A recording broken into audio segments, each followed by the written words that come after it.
Monday. Welcome to the Good Morning Show. I am your host, Dr. Ashanta White. Shout out to my super producer, Nyron Sanders. And Nyron. my co-pilot this morning is the Will Sutton. Hey, Will. Good morning, good morning, good morning, New Orleans. And listen, y'all, I cannot stress enough how every vote counts. We say that it sounds cliche. Oh my. It sounds like it, okay, it might not matter, but the sheriff's office might have to enter the chat and say every vote counts because every vote. The renewal passed by a whopping 2 votes. 2 votes. 2 77-15 to 77-13. 2 votes. Which means it just made 50% plus 1. 2 votes. 2 That's votes. what I'll say there. And although the turnout was less than 10%. was very, very small. It was to be expected. It's May. It's one thing on a ballot. I think it was a huge waste of resources, but I don't set the rules. But less than 10% of the people that did come out, 2 votes decided if the renewal will carry, and it carries. So I'm certain every person who is vying for the sheriff's office, the seat, I'm sure they're pleased because every opponent of hers was even supporting the millage. Every opponent supported the millage, but criticized the timing, the cost, the way the money is being used. So the timing, the cost. Yeah, because each of them thinks it should have been on a different ballot. Like if they were in office? March 29th, or at another time when there were more people voting, expected to vote, because this particular ballot measure with this May off-cycle timing costs close to $500,000. So did the sheriff unilaterally decide that that's what was going to be on the ballot? Whatever agency or operation wants the ballot measure. If you say you want it on a fall presidential election, then they look at the cost and see whether you need to pay anything, but more likely than not, you don't have to because everything's in place for a bigger election. So you get to choose the timing. Well, I wouldn't have wanted my ballot measure on the ballot with a campaign to vote no on all 4. Right. Because then you can get lost in the weeds of folks voting no. I wouldn't have done that. And that was part of her decision on that. But their arguments that it could have been at a later ballot or just wait until the fall when the mayoral. So wait till the fall when mayoral election. And when is the sheriff's election on that ballot? So why would I do that? Right. Yeah. I mean, I understand criticism. Let's critique the process. Yes. I don't like the fact that there was one ballot measure on the ballot. It's costly. Yes. But I absolutely wouldn't have put something so crucial on a ballot where the entire dialogue was no. Nobody's going to try to decide which one, these are for the governor, these are for the sheriff. Nobody's doing that. Everybody, they're going to just go down the ballot and vote no, which is why the push was important there. But I also don't see a different a weight, because either way, if it wasn't on the one with the mayoral candidates, then it would have still been on a single ballot by itself, maybe, or I don't know. I just don't see where it could. I don't like the fact that it was on there by itself. I don't. Was that the better option of the get it lost in the weeds of the previous election? I guess that's wait. Yeah, I guess that's the point. So if not now, then on which ballot would it have been best? Because, frankly, going into March 29th, say a month out from March 29th, there wasn't as much interest. But the vote no rallied strong. We were talking about that way longer than a month before Election Day. I know we talked about it every single day here at WBOK, and I know if that would have been on that, she'd have had to work 10 times as hard to differentiate what her measure was. I think it's like 6 months out. You have to get something on the ballot. So, I don't know where the win was there, but nevertheless. but two it votes. passed. It passed. Yeah. 77-15 to 77-13. Mhm. I caught the sheriff after church yesterday morning, and to see what she was thinking, and I think we can hear from her now. No, I don't. Oh, No, Oh, you okay. gotta, you All right. gotta, he gotta tell, he'll okay, tell us when okay. it's All ready. right, But all right. but you did hear from her. Are we calling that an exclusive? No, we can't. I mean, Is that an exclusive? Is that Well, the first well, words well, from the well, sheriff in the wake of the election? Other than the statement, yeah, she put a statement out, but she hadn't talked with media, so the audience would be the first to hear this. Yeah, I think it's you're good. So now we're going to hear the Will Sutton exclusive from Sheriff Hudson in the wake of her. I don't know. Is it historic? Like, Well, I Is it- haven't. I talked to a number of people. Yeah. Nobody can point me to a 1 or 2 vote victory on a millage or another thing. There have been some candidate situations, mhm. but not a 1 or 2 And I vote. think it's even more it's even more celebratory when you think about the campaign that was fighting against it. I saw signs that were flat out calling it a new tax, Right, and it wasn't a new tax. No. It was a renewal. right. And that's another thing. Well, how do we get some sort of integrity in our elections processes? Because how you could just They didn't identify themselves. lie and market it like you put it in your, whether you shouldn't be able to put it into our neutral grounds all across Right. the community if you can't identify yourself, because something about that is wrong. Hmm. To mislead voters by just flat out telling a lie, like it was not a new tax, it was a renewal, and to win by 2 votes, I think that's even more sweet. It's sweeter because they were just lying about the millage itself. Yeah. But Yeah. let's hear what the sheriff has to say. Maybe she could, unmuddy the waters for us. Sheriff Hudson, what a night! What a night! What a night! What a night! I mean, what was that? It was so crazy. First of all, we thought the results, it would be a small turnout, and the votes would be counted really quickly. We didn't have the answer before 9 o'clock. Here comes 10 o'clock. We still, waiting to see what the outcome's gonna be. I felt confident, but I never thought 2 votes at all. So, everything seems to come miraculously. Me getting into office, being the first black woman sheriff, and then getting this done. So, I take all the blessings, even if it's by half a point. You know what I mean? We won. Very happy. Well, who were the 2 people who put you over the top? Oh my God! Let me tell Somebody's you gonna something. take credit for it. So one of the parishioners here came up and said, "Look, my wife and son were at Jazz Fest. I went and got them and made them go vote." One of the parishioners said, we were in Baton Rouge, me and my wife, and I said, I'm not going to go back. And he said, you know what, I'm going back. And they came and voted. I got so many texts this morning about couples who went and voted or got somebody to go vote. So every single one of those counted. And so if you did not think your votes counted, look at these last 2 elections. Huge. The amendments and then this one. So every vote counts, y'all. Keep doing it. Wow. So now you have funding that you can count on. That's right. And the city has funding that it can count on for the next 10 years. But you've asked for more before. Do you still need more? Yeah, we do. So the city is responsible by law for paying for its prisoners. That's who we keep in the jail. And they're responsible for the maintenance on the jail and for making sure we have enough deputies to be able to do our job. So this will help us to create a pay plan, which will help. But the vast majority of funding is about $57 million per year, and we ask for more than that.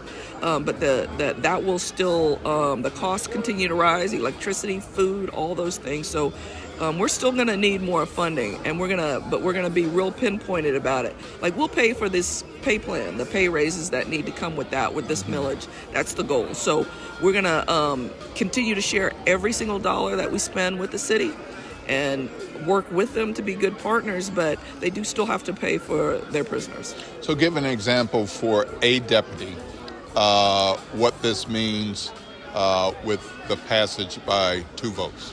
What does it mean for that deputy? Well, the goal is to get them at least to $20 per hour. We're at $18.50, $18.45 right now. But then also to have a steady increase. So as you stay in the department, and we want them to stay, we don't want to keep losing them to other agencies. You know that you can go up steps. If you get a degree, you can go up. If you're bilingual, you can go up. There are steps that we'll have for your longevity, that you stay with us, the years you serve with us, so that you know over your career you're going to make more money as you move up. But 1845, nobody can take care of their families on that. Right. So we know we have to get to a living wage and then continue to have cost of living increases as we move up. So that's something that the city did years ago when they created pay plans for their employees. We're doing that now. So what was the most harmful aspect in this campaign to get this millage passed? It was the false information that went out there. And I want to say I was grateful for media, including you, for getting out there and saying, hey, this is not true. And that is dirty politics that we want to get away from. If you want to question me about my record or what I've done, I'm all in on that. But to just lie about it, that was really hurtful. And it worked, as you can see. It worked. So it shouldn't even have been this close. People want to see our deputies on the street. They want to take care of our deputies. They all tell me that. But when you put out false information, it hurt that message. So how much of this do you take as a vote of confidence or a lack of confidence, since it was so close? Well, taxes. People don't like taxes. So I think that's what this is about. I think when we get to the fall in my re-election, I'm going to be able to show them that we are changing structures and systems that were inequitable, that did not work. High rates of homicide, high rates of crime, because once we hold people accountable, which we continue to do, we got to get them to a better place. We're getting people their GED. We're getting people housing. We are getting addiction treatment, mental health treatment. Even when they leave, we had one young man who, when he left, could not afford his meds, and he wasn't on Medicaid yet. His family asked, could we keep him on the meds? We did it. Because what we know is that he will be right back if we don't do that. So, we got to treat the mental health, the addiction, and the trauma. What does this mean for your campaign?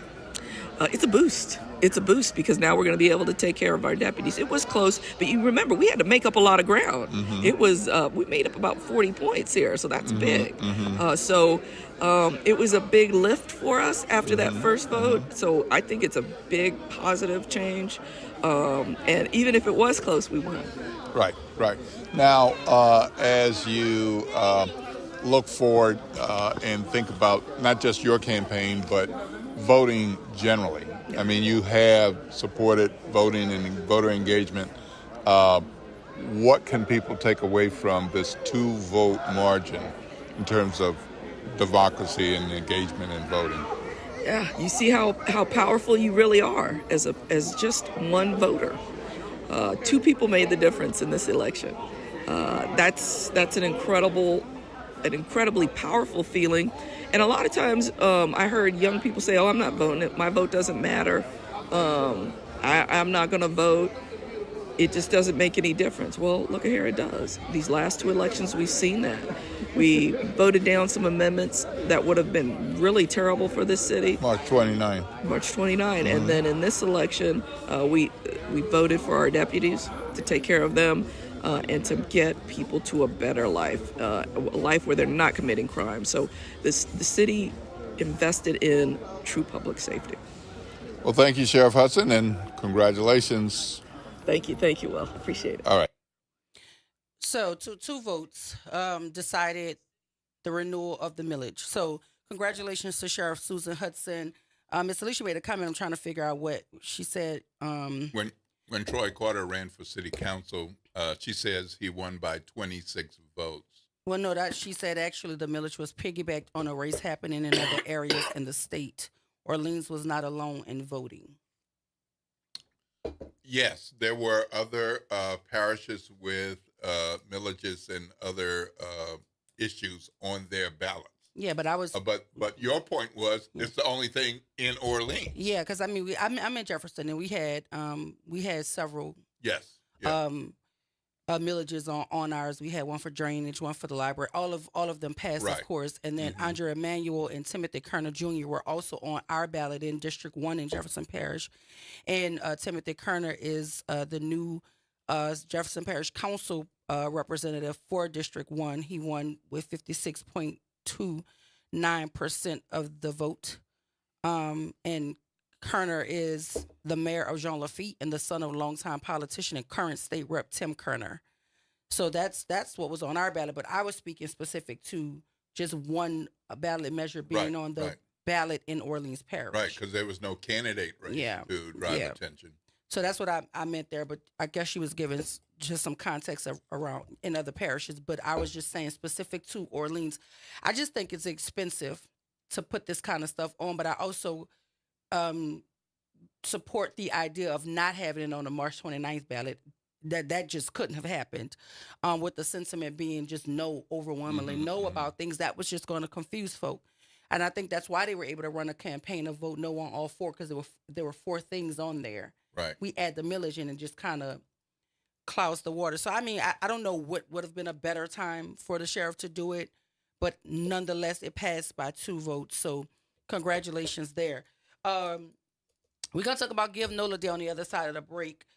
And at the 8 o'clock hour, we're going to hear from Troy Henry, one of the owners of the partnership here with Equity Media. And so I'm excited to hear what he has to say. And I can only imagine it's in direct response to Council President J.P. Morrell's appearance here on WBOK. So On Friday. we're going to get some added layers to this sanitation contract, and we'll hear from one of the parties directly impacted by how this all will shake out.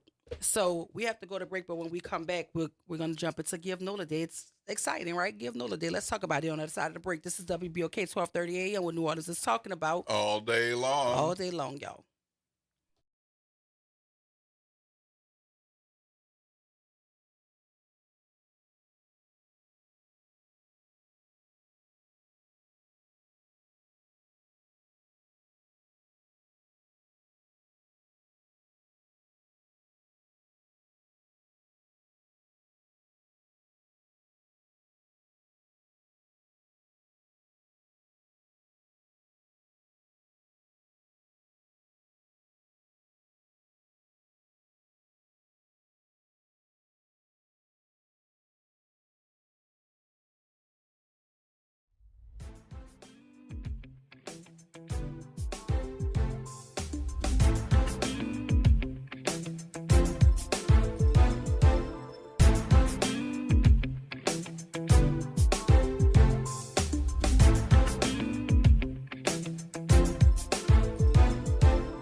This is the Bloomberg Black Business Beat. Crowns and Hops, a black and woman-owned brewer based in Inglewood, California, is making it part of its mission to pave the way for more diversity in the craft beer space. Benny Ashburn is co-founder of Crowns and Hops. She says one of her goals is to help redefine what diversity means in the beer business. When we first started 7-8 years ago and we had conversations with some of the beer associations and leaders, their best understanding of diversity was not enough white women. So it was at that point that I knew being not only the face and a trusted voice as a leader inside of craft beer would then provide more comfort to the Black females and that do drink beer and want to be a part of this community. Ashburn is helping to pave the way for more black founders in beer with the help of Samuel Adams. Crowns and Hops is the latest winner of the Brewing and Business Experience Ship from Sam Adams. I'm Bloomberg's Justin Milliner on the Black Business Beat. New Orleans, you want to know what we're talking about? Tune in every Saturday morning from 9 a.m. to 10 a.m. on WBOK for Conversations with Ron Richardson. The topics will always be hot and the conversation will be all the way live. Meet us there. We'll save you a seat. We can also talk about you and your business as a sponsor of Conversations with Ron Richardson. Contact Ron at 504-874-4584 or email him at richardsonronald024@gmail.com for more details. Welcome to Staples. Hi, I hear Staples prints it all. Oh, you bet. Posters, banners. Can you print it all for Father's Day? Oh, of course. Photo gifts like canvas prints, photo puzzles. Can you print it all for graduation? Sure can. Custom cards and invites. Can you print a huge banner with the grad's picture? Oh, definitely. Even an embarrassing baby picture? Oh, those are the best kind. I know, right? Print it all for dads and grads at Staples. And right now, get 40% off custom cards, invites, and photo gifts. N75 exclusions apply. Visit staples.com/print for details. Something amazing is happening in networking. Organizations are scaling with less stress.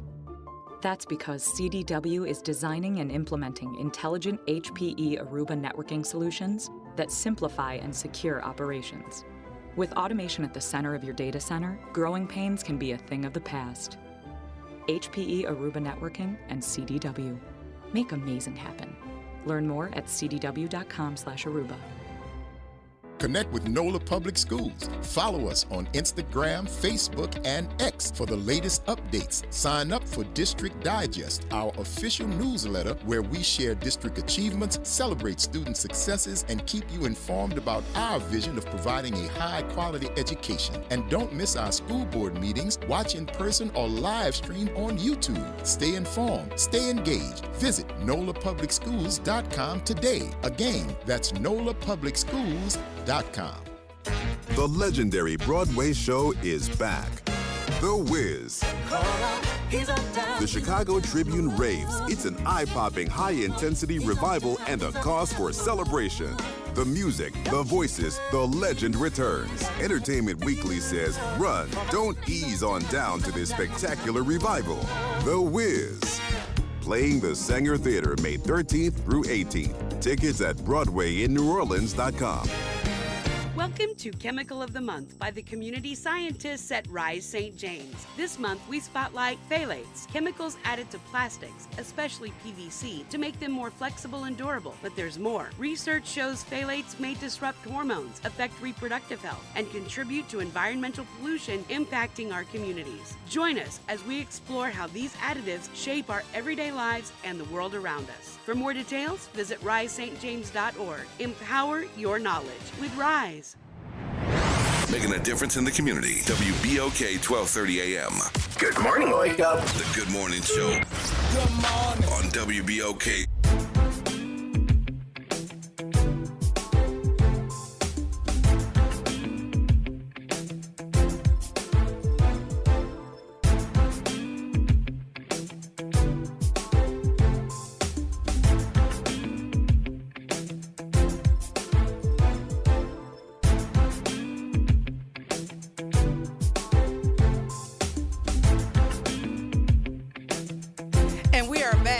Monday, everybody. Welcome back to the Good Morning Show. I'm your host, Dr. Ashanta Wyatt. Shout out to my super producer, Nyron Sanders. Nyron. And my co-pilot this morning is the Will Sutton. Hey, Will. Will Sutton. So before we went to break, we were talking about the importance of voting and that every vote counts. We do know that the renewal for the sheriff's office passed by 2 votes in New Orleans, as opposed to in Jefferson. There are a couple millages and renewals on 6 on the ballot, and they all passed in Jefferson Parish. And there's a new council person in Jefferson Parish, Tim Kerner Jr. So shout out to all of the winners from election day on Saturday. But right now we're going to give NOLA Day. Absolutely. Give NOLA Day. I got one race that I'm going to let y'all know about a little later that I think you might want to know about because of the connections, but it's not high profile. But y'all should know about it. But right now, Give NOLA Day is tomorrow. Tomorrow, May 6, 2025. And we are going to jump into conversation with Christy Ross from, is it the Baptist Collegiate Ministries? Or is it Baptist Community Ministries? Good morning, Christy. How you doing? Ms. Ross? Hello? Hi, are you there? Yes. How I'm are here. you this morning? Happy Monday. Happy Monday to you all. So, just for the record, the name of the organization that you're here representing is the Baptist Collegiate Ministries, or is it Baptist Community Ministries? Baptist Community Ministries. We are a local, private, faith-based philanthropic organization. So we're a local grant maker here. Well, let's talk about it. Give NOLA Day is tomorrow, and it says that BCM, which is Baptist Community Ministries, is honored to serve as a hosting sponsor of Give NOLA Day, a day of extraordinary generosity that brings our community together to support the nonprofits making a difference in Greater New Orleans. So what does it mean to serve as a hosting sponsor for Give NOLA Day? Well, this is our 12th consecutive year serving as a host sponsor for Give NOLA Day. And really, that is just a fancy way of saying that we have been in partnership with the Greater New Orleans Foundation as well as the other partners in support of Give NOLA Day, which is a day of encouraging anyone, an individual entity, to be a philanthropist for the day. And so to support our local nonprofits, we have over 1,000 who have registered to raise money for their respective organizations and missions. And so for us, this is our 12th year. We have served as the host sponsor in providing financial support, but also this year we're going to be volunteering. Our employees are going to be around in the community volunteering at local organizations just to show support and appreciation for what so many of our nonprofits do in service to community. Can you tell us a little bit about Baptist Community Ministries and what you do, and then make the connection to some of the organizations that are looking for support on Give NOLA Day? Absolutely. So in 1996, Baptist Community Ministries was founded as a result of the sale of Southern Baptist Hospital. So if you're familiar with the hospital at Napoleon and Claiborne, yes, that is where from whence we came. I'll say we are, like I said, we're a faith-based Christian philanthropic organization. So we're a local organization. We provide grant funding to eligible nonprofits in our 5 parish regions. So Orleans, Jefferson, St. Bernard, St. Tammany, and Plaquemines parishes. We provide grant supports. We have currently over 80 grantee partners, so nonprofits that provide support in health, education, and public safety. Those are the 3 areas in which BCM provides funding. But we also partner with other philanthropic organizations. So with respect to Give NOLA Day, we've partnered with the Greater New Orleans Foundation for 12 years in support of organizations, both those who we fund directly, but also those beyond that. So organizations that may provide music education or arts, homelessness or unhoused assistance, just all sorts of things to help the community. But for BCM, if you're an eligible nonprofit, we do provide through an application process financial support. And that's really just designed to make our community better. We know the nonprofit sector really provides critical services that so many residents in our community rely on day in and day out. So in the interest of BCM, do you support grantees who are Baptist, Christian, non-Christian? How do you make those decisions? All of the above. So all of the above. And so because for us, we are a faith-based organization, of course, we have, from our values framework, we want to be in partnership with community. We want to support organizations. We are not exclusive to one denomination or another. We actually provide support to faith-based organizations, but also secular organizations. So definitely not exclusively, tied to Baptist or faith-based organizations. We fund really overwhelmingly the majority of our current partners are secular organizations, as they would identify themselves. So will people see BCM as an opportunity to give, or they'll see one of your 80 grantees to give? They will see one of our 80 plus the over 1,000 organizations that have registered through Give NOLA Day. So if you visit givenola.org, You'll see, along with BCM as one of the sponsors, you'll see other sponsors, but you're actually most importantly going to see over 1,000 organizations. So, not to be biased, but just to call out a few for reference. So you'll see like Hotel Hope, you'll see Giving Hope NOLA, you'll see Good Shepherd School, you'll see Cafe Reconciled, just as an example of organizations that have signed up in the hopes that they will then raise money over the next 24-hour period. And I do want to mention, too, while Give NOLA Day is tomorrow, May 6th, early giving actually started last Tuesday. So if you don't want to forget and you want to go ahead and donate to one of those 1,000 organizations or 2 or 10 or however many you can afford, you can actually go on givenola.org now and actually select those organizations. For us as BCM, it was most important that we're a sponsor, so we're supporting it. We're supporting the effort through Give NOLA Day, but we really want to encourage folks to look at that website and look at any of those 1,000 organizations and say, look, I've got a passion for education, or you have a passion for music, or you really want to help someone, an organization that is helping the unhoused, or whoever you want to focus on.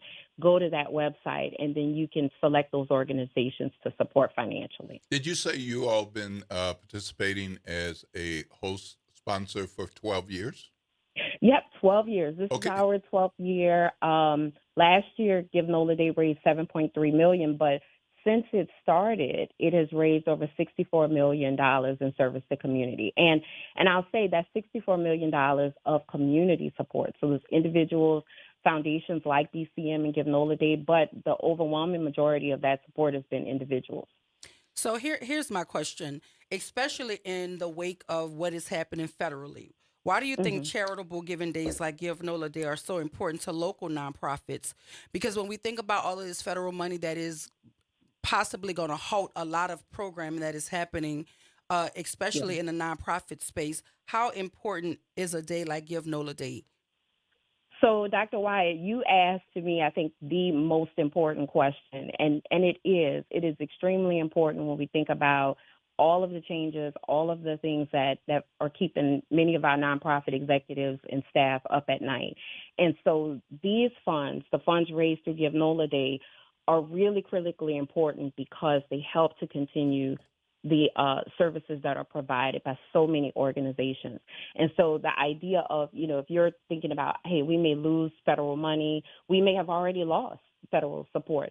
These dollars are critical to keeping many of our organizations' doors or the services going. So when you think about, support programs and support that help our youth, help, our older residents, just anything that you think about as a service is usually provided by a nonprofit organization. And so they rely heavily on the kindness, the generosity, the support of individuals, and Give NOLA Day is a way to really galvanize that support. So especially at this point, and I know I say it every year, but this year is just of particular importance when we think about what's happening.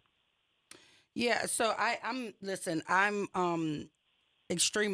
always proud when Give NOLA Day comes around. I always try to support other nonprofits because I have my own, but other nonprofits, especially just by lifting them up and telling people that they are out there. A lot of folk don't know a lot of the organizations that are doing critical work in the community, and they're doing so without much needed funding. So I think Give NOLA Day is critical. But what are your goals for this Give NOLA Day? Do y'all have specific targets that y'all are trying to reach in terms of, because I know early giving started, but do you have a target? Do you have a goal in mind for this Give NOLA Day, which is tomorrow, May 6th? Absolutely. So definitely, I would say the first goal is to definitely crash the $7.3 million total that we achieved last year. So if we can breeze well past that, I think that's going to be a really good success story for Give NOLA Day as a whole, and a great return for the nonprofits that are participating. And then I will just say personally, I think if we could reach $10 million, we can do it. We did 7.3 last year. We've had really strong years. We have a very, very generous community. We have people who will give, even if it's a nominal amount, to that they may consider, it's still considered, a generous gift. And it's one that Our sponsors are matching. There are different prizes you can win throughout throughout the day. There are different categories. All of that's explained through the website. But I will just say, I think if we can top 7.3 this year, but then I think personally, if we could get to 10 million. One thing I will just say is we are a generous community. We are a community that supports each other. And every year, and for the past 12 years, we've seen it as a host sponsor. We have seen people be kind to each other. We have seen individuals give what they can, and I have no doubt we'll continue to do it this year. So I know you don't want to pick favorites, but do you, among your grantees, is there anybody new to your list that the audience might should be aware of? Actually, that's a hard one too, Will, because, we have so many grantees and we try not to, while we're going to have our staff out and volunteering. Not on the top of my list that I know. We have most of our folks are returning. Now, we do have some veterans. So we have, I think about Cafe Reconcile as an example, who have, they've been part of Give NOLA Day, since the beginning. But we do have some who this is their first, not first, but maybe their second or third year. So they're a little newer to the Give NOLA Day space. What I will tell you, in order for us to try to manage our bias in our relationships, we will be active on social media all day. We have been up until this point, but active on social media, posting all of our grantees just so that everyone gets a little shine, to make sure that their efforts are supported.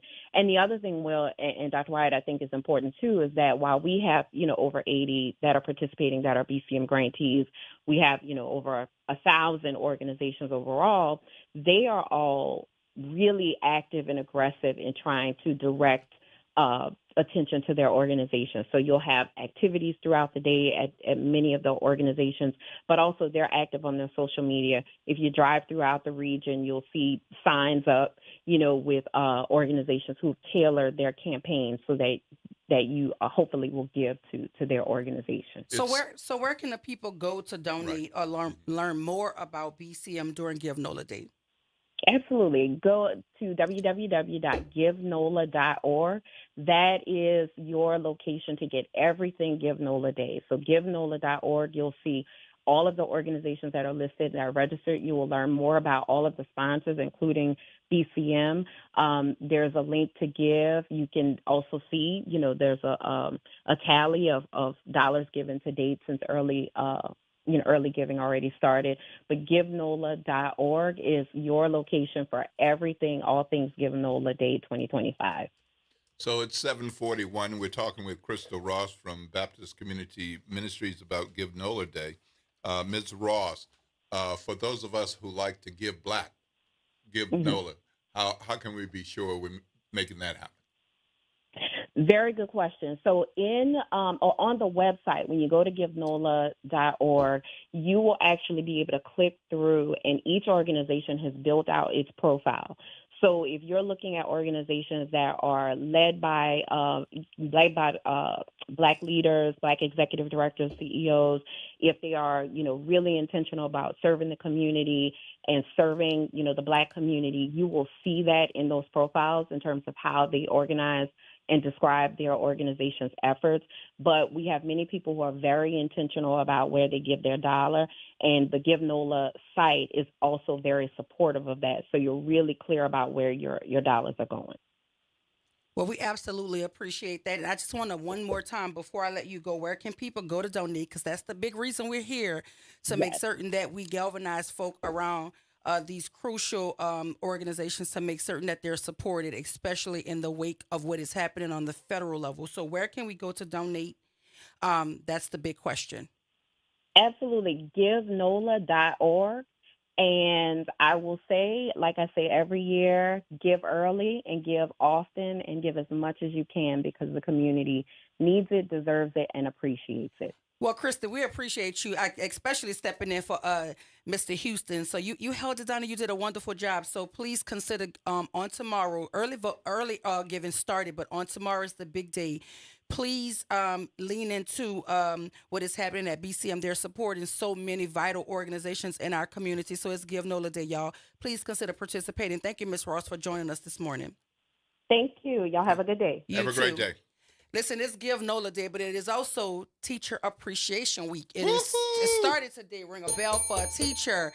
This week, May 5th through Friday, May 9th, is Teacher Appreciation Week. So if there's a teacher that you know has been impactful in your life, your child's life, the life of your neighbors, somebody, like, love on a teacher this week. Show them some love. Give them some flowers, some candy, little pair of socks or something, anything to brighten their day. Teachers love Teacher Appreciation Week. And teachers do so much. Yes, they do. For us.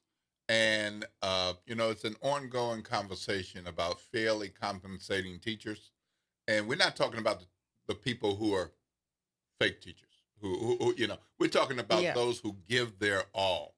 And, so often we talk about it, but we don't do it. Yeah. And so these gifts of appreciation, service appreciation, anything you can do for the educators in your family, in your community, at your school, at your former school would be really great. But, I want to tell y'all that there's a citywide tribute at Boomtown Casino. And guess who is being honored? I heard Dr. it was me. Wyatt. Yeah, shout out to me. I did hear that. I think it's a wonderful thing. Even though the event is in honor of me, they're celebrating some dynamic teachers all across the city. We have to go to break, but when we come back, we're going to name some of those teachers, and we're going to shout out the organization that's put it together, that's Fire On Productions, in partnership with Boomtown Casino. It's a wonderful event. There's this push to make certain that we honor the mental health in our educators or in our service workers, anybody that's in the field of service others, whether it be nurses, police officers, doctors, all of those people need to be centered at some point. And right now, this week, we're centering the service workers that are teachers. And so shout out to the teachers. If you have a really dope teacher story, you can share that right here, 504-582-9422. I'm going to tell you right now, I went to an event for CAR. It was the EK Honors. And I'm on the board of the alumni there, and we were giving out scholarships. Mm-hmm. And even though that was great, the highlight of that day for me, I ran into my elementary principal, Miss Carol Eggerling. Oh, nice. And I was able to get a picture with her. Y'all just don't know, that's a whole rock star in my mind. Yeah. So shout out to Miss Carol Eggerling. Happy Teacher Appreciation Week. And if you want to honor a teacher, you could do so right here, 504-582-9422. But on the other side of the break wheel, we're going to talk about this citywide Teacher Shower 2025 happening at Boomtown in conjunction with Fire On Productions. Y'all stay with us right here, WBOK 1230 AM, what New Orleans is talking about all day long.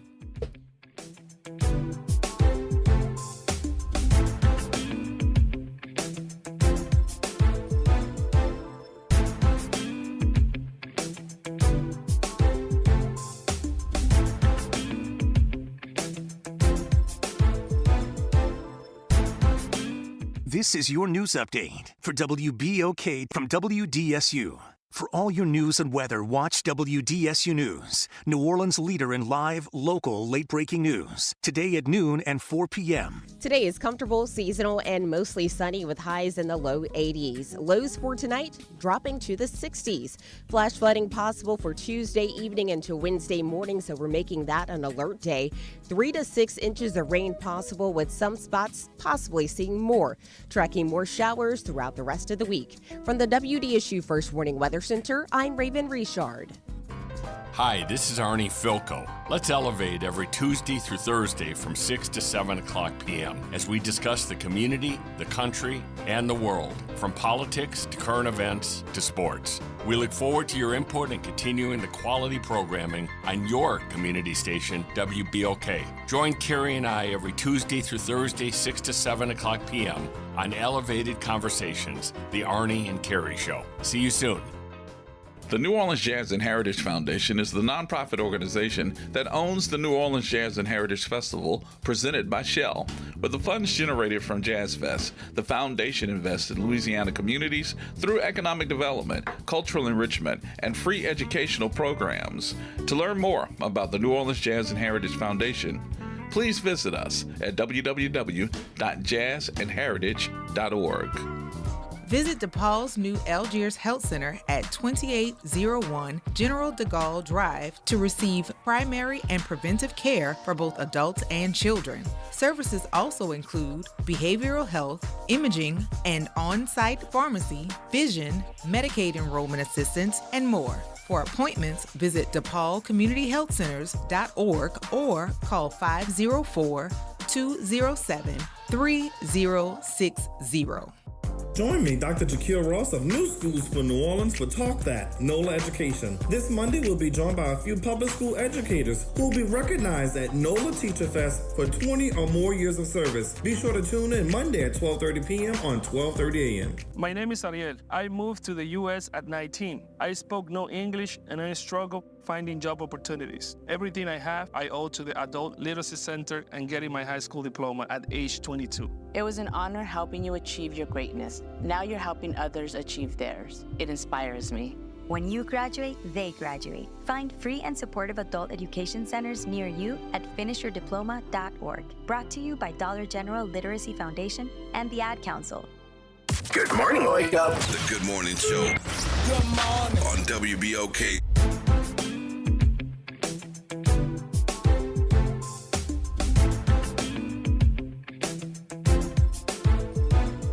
And we are back. Happy Monday, everybody. Welcome back to the Good Morning Show. I'm your host, Dr. Ashanta White. Shout out to my co-pilot this morning, D. Will Sutton. Hey, Will.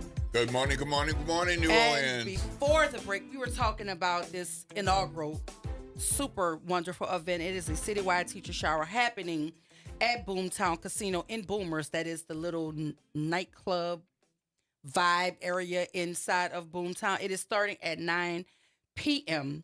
On May 9th. So 9 p.m., not 9 a.m., as my mother was so confused about. Talking about Ashanta, I'm not going to be able to be there because I have to go to work. I say, so you working at 9 p.m.?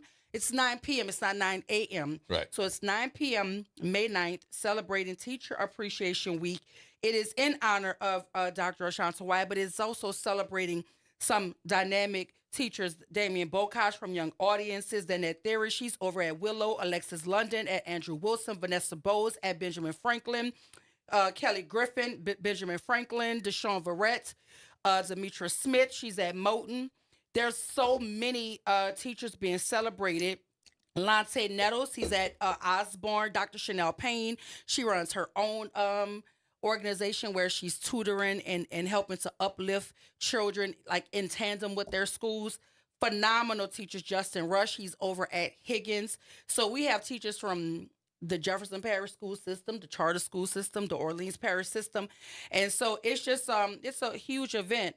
And there's so many educators being highlighted, and we are going to continue to talk about it all week leading up to the event. Yeah, and that's Boomtown Casino on May 9th. That's 4132 Peters Road in Harvey. Yes. So, I mean, a great opportunity to honor teachers and educators who do so much for our kids and therefore our communities. And it's a free event. Schools are so central to building Yes. our communities because, I don't know anybody who goes to church every single day. Yes. Okay? Mhm. I don't. But kids are expected to be in school 5 days a week. Yes. And who's there to greet them? Who's there to teach them? Who's there to pour into them? The educators.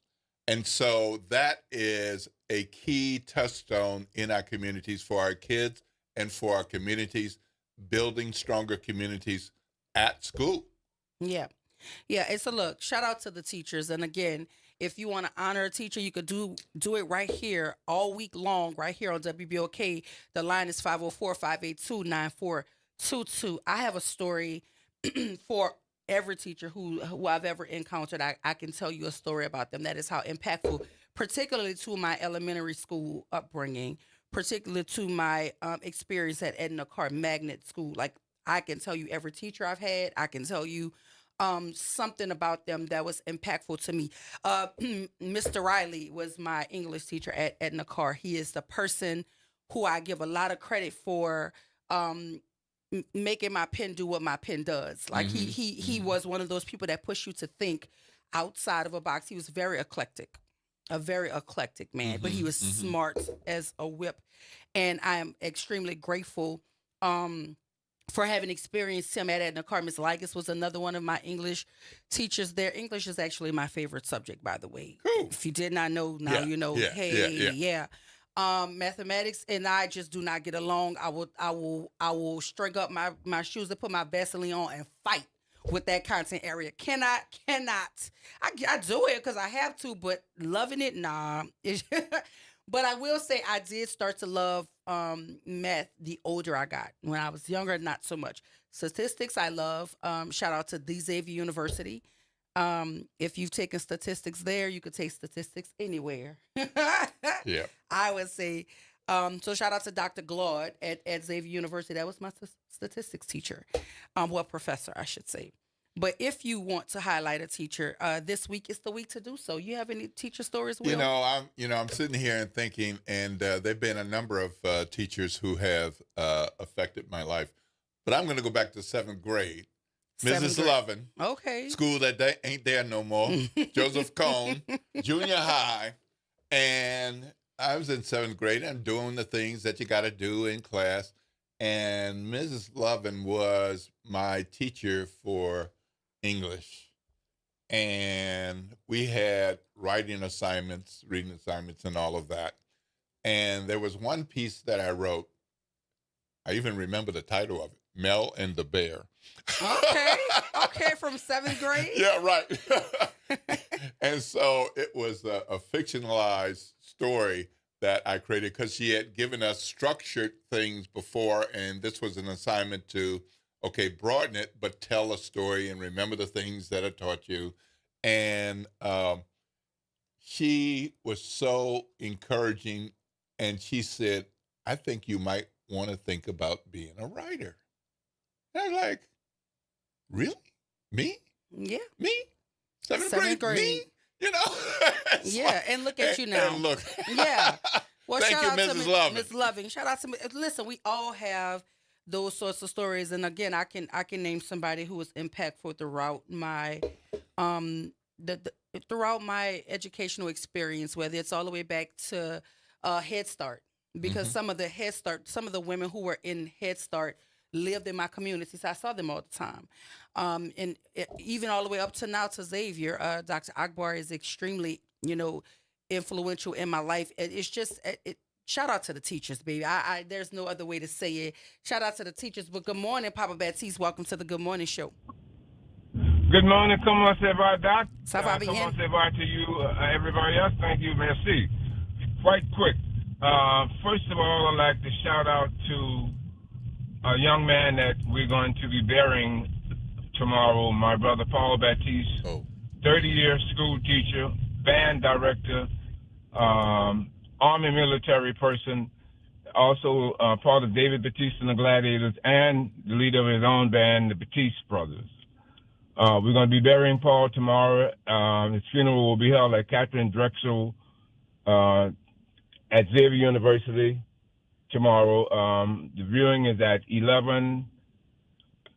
Funeral is at 12. My heart is spinning because I'm still not over my son, who was also a great teacher, a great music teacher, Russell Baptiste Jr. Also, my coach, Mac, who coached at Ralph J. Bunch Junior High, the first African-American junior high school, well, because we had to play high school football teams, B teams, because there weren't any junior high schools in Jefferson Parish except Ralph J. Bunch Junior High. Coach Mack, Mr. Hill, who recently just passed away, a shout out to him, another great teacher. And our principal, Teddy Stewart, also another great principal, Reverend Clay. So shout out to all the teachers. I hope to see everybody that can make Paul's funeral tomorrow at Xavier. And we have a repast in Kenner and also a big jam session at Dewdrop for one of our super great teachers, educators, and military person, Paul Baptiste. Thank y'all, guys. So when is the Dewdrop? The Dewdrop, the jam session is going to be, and you said that when I spoke last about my brother's funeral. You said, right. I'm glad y'all doing the musical tribute. And we're doing it. Every rain or shine, 6 p.m. to 9 o'clock at the Dewdrop. The funeral is at 12 at Xavier University in the Catherine Drexel in the beautiful facility they have at Xavier. And so everybody that could come out, support your teachers. You have wonderful Miss Poole, who teaches at Renew, Claudette Hunter, who teaches at SciTech, at Laurel. There's so many great teachers out there. Support these people because the kids depend upon them when they leave home. So I have much love for that. I just did it for 10 years, but my brother Paul did it for 30 years. And to be into that, working with our New Orleans school children, man, that's a task. But you got some of the most talented and beautiful kids on the planet Earth right in our city, and we have some of the best teachers around in the country at our high schools, junior high schools, and our colleges here. African Americans, go teachers. Thank you so much, Papa Betsy. All right. We appreciate you. And condolences again on Paul's death, but he was a tremendous contributor to our community, and I know he was much loved in your family. Absolutely. Thank you, Papa. Absolutely, man. Appreciate you. Look, we have to go to break, y'all, but when we come back, we're going to talk about the news. Like, there's just a couple things I wanted to talk about with you, Will, and one of them being, do you think this is starting to be a thing where these anti-Semitic messaging and these white power folk and these swastika-wearing folk are coming to descend on the city of New Orleans? Because we've had another incident. Another incident, and we're going to talk about it, as well as there was an officer-involved incident at a Walmart parking lot. She had to administer some Narcan to a guy that was overdosing, and when he came to, he started the vehicle, and unfortunately, the officer was dragged. So we're going to talk about that story, that and more when we come back. This is WBOK 1230 AM, what New Orleans is talking about. All day long.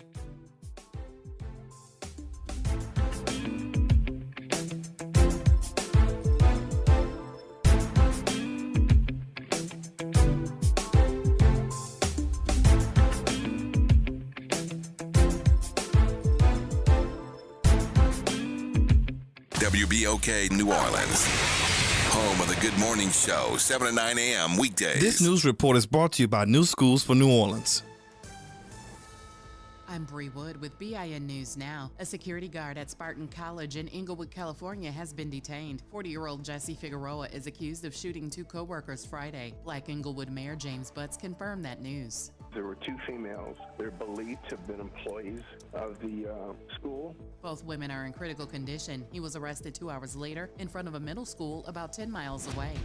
Thousands of homes in western Pennsylvania are still in the dark nearly 1 week after severe storms caused widespread damage across the region. Duquesne Light was reporting over 23,000 customers still without service as of today. And Ray & Mascari Inc. is recalling vine-ripe tomatoes sold at Gordon Food Service in 11 states due to salmonella risk. Check the FDA site for affected lot numbers. Anyone who has purchased the tomatoes is advised to throw them out. Get BIN News Now on demand 24/7 on the iHeartRadio app. New Schools for New Orleans is committed to celebrating the hardworking teachers of New Orleans. Thank you to all the educators who came out to the 4th annual NOLA Teacher Fest at Champion Square. We had over 2,000 attendees. Special thank you to our sponsors, Allstate Sugar Bowl, Entergy New Orleans, Raising Cane's, Align Ed New Orleans, Agenda for Children, and Oshner Children's for their commitment and support. Teachers and school leaders, enjoy the summer break. Good morning, Wake Up. The Good Morning Show. Good morning. On WBOK.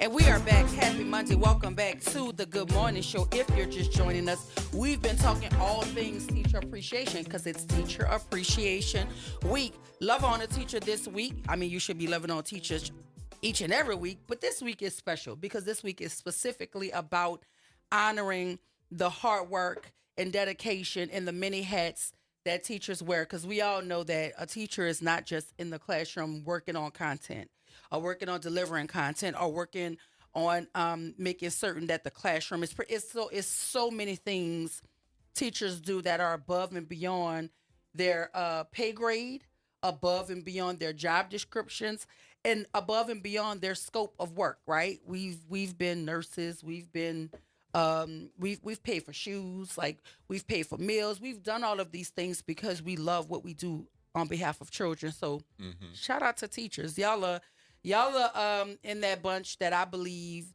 there's not enough money that you can Right. pay them No. for all of the work that they actually do. And I'm talking Right. about teachers. Right. You know, I'm I talking mean, about one of the things that teachers. bothers me Mm-hmm. is when people look at teachers and look at the school day Yes. and think that's their work. No. So school starts the at work this on the time, record. Yes. and school ends Yeah. at this time. How do you think they prepare Yes. for the semester, Yes. for a month, for the week, the next day? Yes. I mean, my mom was a elementary school teacher, kindergarten, first grade, second grade.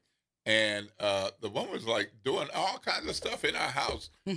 It's like, I got to use the dining table to put this together, Yeah. at night. And I mean, nobody was like documenting her time. Yeah.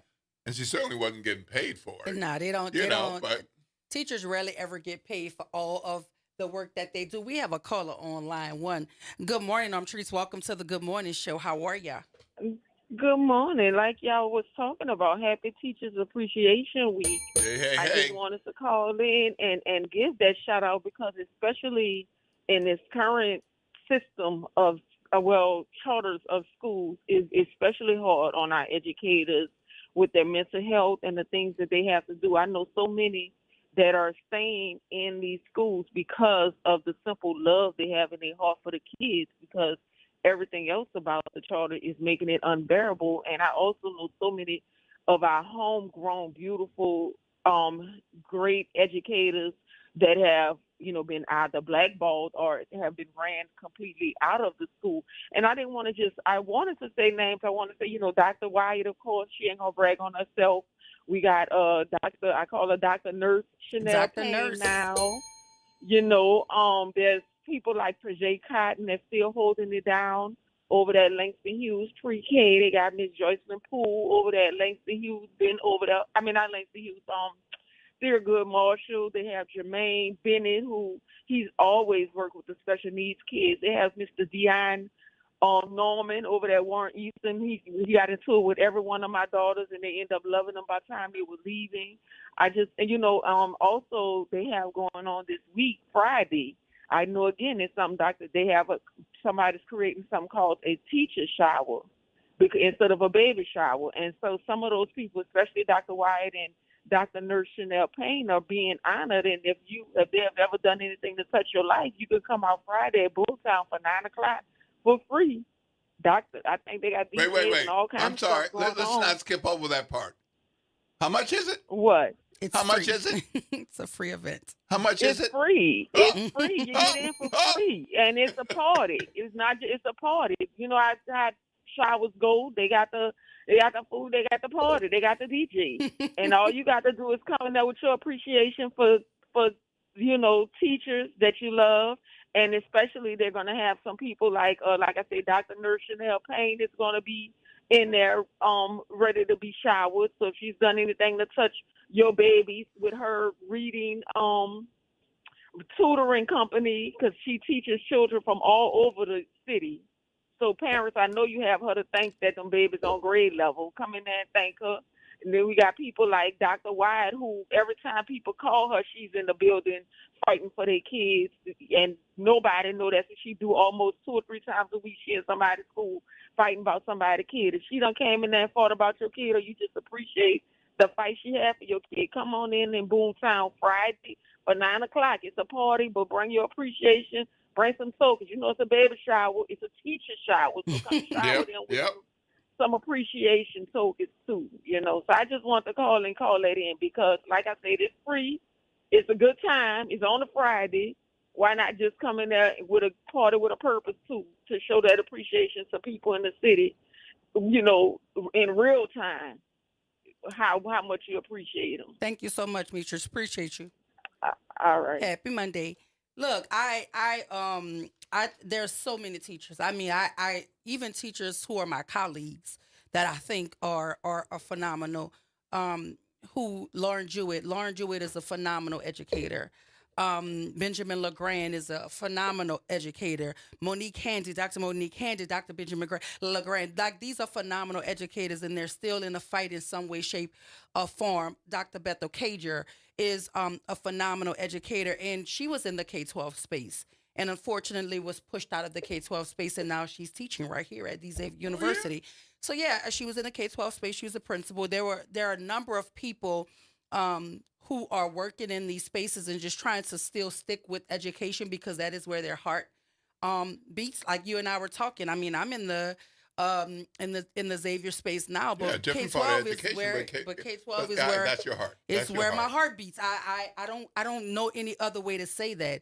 And so when I have an opportunity to show up for kids in that space, I do so in the way that I'm allowed to, because I'm no longer running schools or anything like that. But some parent always, is always in need of something, and they always figure out how to find me, and I show up, and I try to do my best to advocate to make certain that that the kids are cared for. I don't go to the school for the parent. I go to the school for the kid. Mm-hmm. I'm the kid's advocate. That's who I'm there for, and that is where my focus is. That is it. And so whatever outcomes are best for children, those are the outcomes that I'm fighting for. So shout out to the teachers. Like, listen, and we're gonna highlight teachers all week. And so if you have not heard your name or your teacher's name, call 504-582-9422 and put it in the atmosphere, because sometimes all folk need to know is that they're appreciated. Like you people go their whole lives or their whole career, and more often than not, they're not ever acknowledged for the work that they do that's above and beyond the scope of work that they're being paid to do, because there's no amount of money that could account for that. And then two, just what they do on a daily basis. I know teachers who are 6 to 6 at schools, right? I know teachers who are working all through the weekend because they want their child's school week, their children's school week, to be effortless and flawless, and they put the work in. If you're a real teacher, you're planning well after the 3:00 bell rings, right? If you're really about this teacher life, like you're really doing things and putting it together so that the children can have an experience. And this is why I tell people, you cannot take for granted the impact that you have on a child, whether positive or not so positive. Mm-hmm. Because you never know what is going to stick with a child, what you say or do, that they'll hold on to, that they'll believe in. And why would you let that be a negative experience, right? So, what do you think about that, Will? Like, teachers, right? They're they're the backbone of what make everything else go. All right, so so here's my context for Teacher Appreciation Week.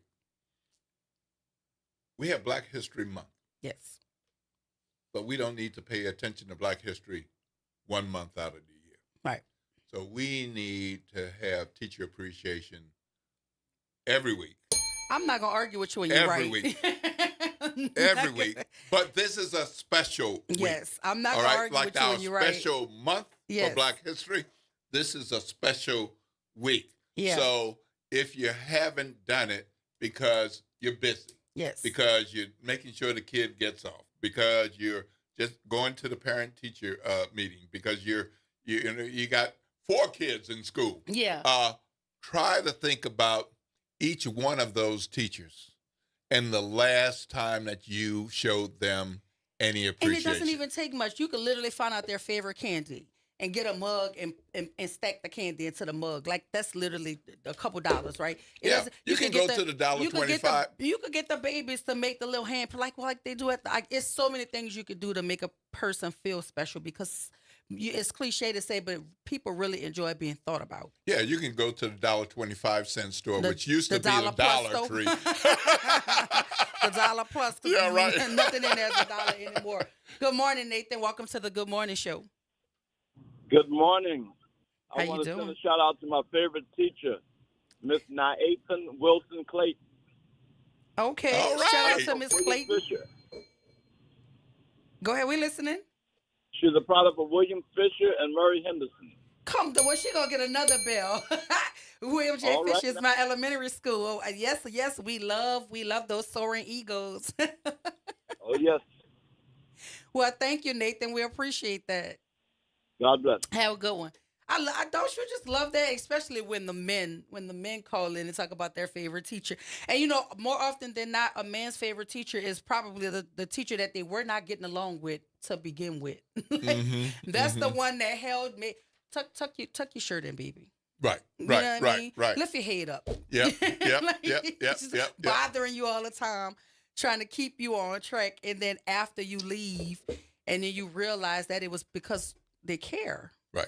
You know, there's so many life lessons that go on with if I did not care, I would let lesson. you sleep there. Like sleep. Yes. Go ahead, miss the lesson because you're gonna fail the test. Like sleep. No, wake up. Right. Like pay attention. Because see, what I always tell my boys, especially because I don't know why every school I've ever worked at, the majority of my student population was black boys, which is why my dissertation focused on black boys because that was all around me, right? But I tell them all the time, like the rules are not put out there for you to win, right? The deck is already stacked against you, so there's nowhere to go but up. Because the expectation for you from society and from a lot of folk out there, they don't think you can already. So you could either feed into this narrative and lean into this and prove them right, or you could do something completely different and show them who you really are, right? I just like the speech all the time because nobody knows who you are until you show them who you are. And sometimes you have to show yourself who you are. You know what I mean? And for me, that's the way that I lead. You just never know what you'll say or do that is going to have a lasting impact on a kid. And I don't want my words or my actions to push you in the wrong direction. So I'm very mindful of the stuff that I say. Now, am I stern when I say it? More often than not, yeah. But do I love you when I'm stern when I'm saying it? Absolutely. Yeah. Right. Yes, right. indeed. Yep, Yeah. So, you know, I don't have to be everything that comes to you in loves and bubbles is not good for you. You know that, right? Like everybody just talking all soft. That don't mean they saying the right thing. No. You know? Yeah, and you know, there's so many life lessons that, you know, like what you were talking about, so many life lessons that happen at school. And hopefully that's supplementing what's happening at home. Yeah. But let's face it, not everybody gets that degree of love and pouring into at homes for a number of reasons. Yeah. So these teachers are very much a glue as a part of your growth and development, your transition from childhood to teenage to young adult. Well, I think it's dope that you remembered your 7th grade teacher. I mean, I do. Like, I really think that's extremely dope. And I hope she was. I remember where I was sitting. I remember that day because I was like amazed. There were other people. But it and feels good. I don't know what she told the other people. But it felt good to have somebody believe in you. It like did. to say that and you know, and believe. So that makes you think, well, if she believe in me, then why I can't believe in me, right? So I think it's a wonderful thing. So shout out to I thought I was going to be a scientist. You thought Miss Lovin let you know what it's really about. Put that pen on the paper, Will. Shout out to Miss Lovin.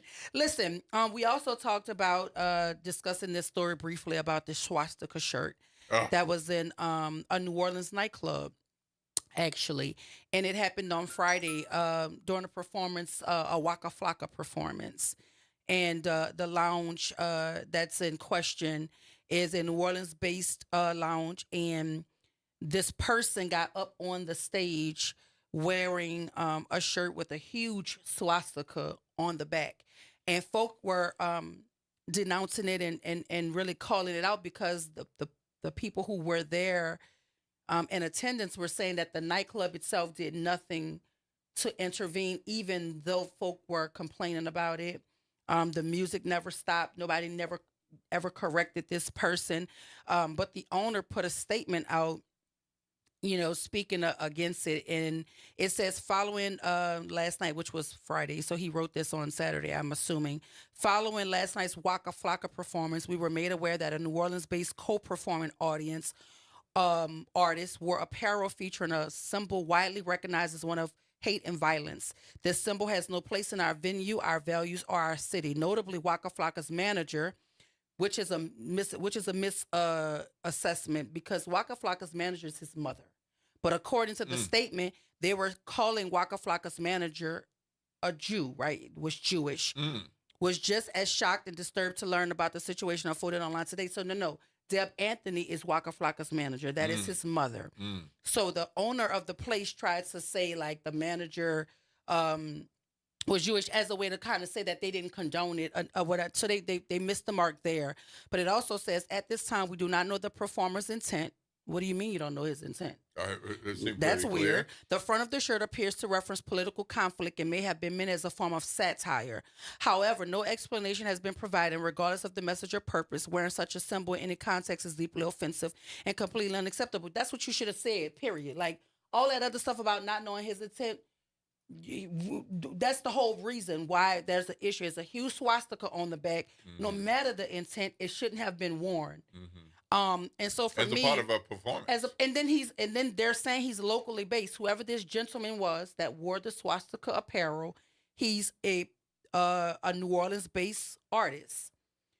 So because the picture that they used was in a nightclub and it's kind of dark, we don't know the ethnicity or the race of the individual. I couldn't see that. I just see him from the back. He's just tall and it's a man. That's all I can tell. But at the same time, do you think that this is going to be a thing? Because prior to this, we had the gentleman, the tattoo artist, coming to visit our tattoo museum, and he was taking pictures with some local tattoo artists who have since denounced their affiliation with them because they were like, we don't know him. He just came in. You know, he's a tattoo artist. We're tattoo artists. We went, to show him the museum. We took a picture. We didn't know that he was going to be in a quarter screaming white power and throwing up the symbol that is also violent and hateful. They didn't know he was going to be doing that, the Nazi salute. I am glad that the lounge owner came out against it. Immediately. That was good. And the thing about symbols like that is, as you said, widely recognized. I mean, There's no gray area. Nobody looks at this and thinks it's okay, except for the people who are spewing white supremacy and anti-Jewish stuff. I mean, it's just unfathomable that you think you could wear something like that.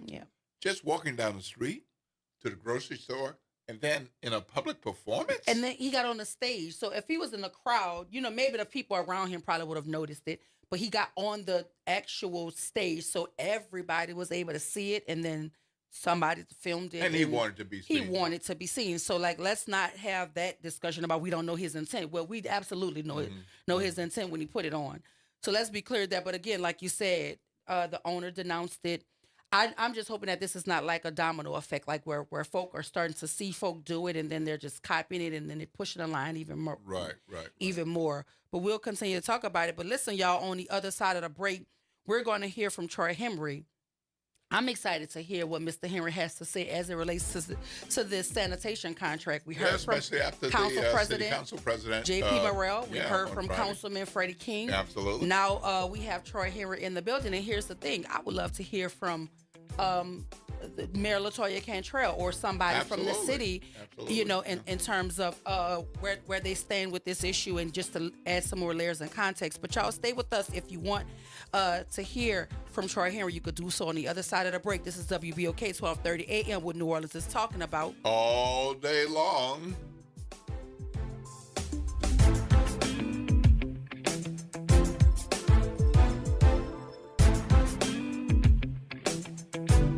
Good morning and happy Monday. I'm Morgan Lentis with WDSU News, and here's a look at today's headlines.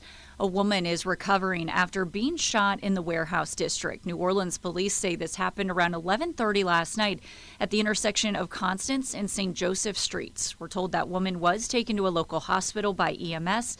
There's no word on her condition or a possible suspect at this time. And it is a sure sign every vote counts. This morning, Orleans Parish Sheriff Susan Hudson is celebrating the renewal of a millage that passed by just 2 votes. That millage was up for renewal after 10 years.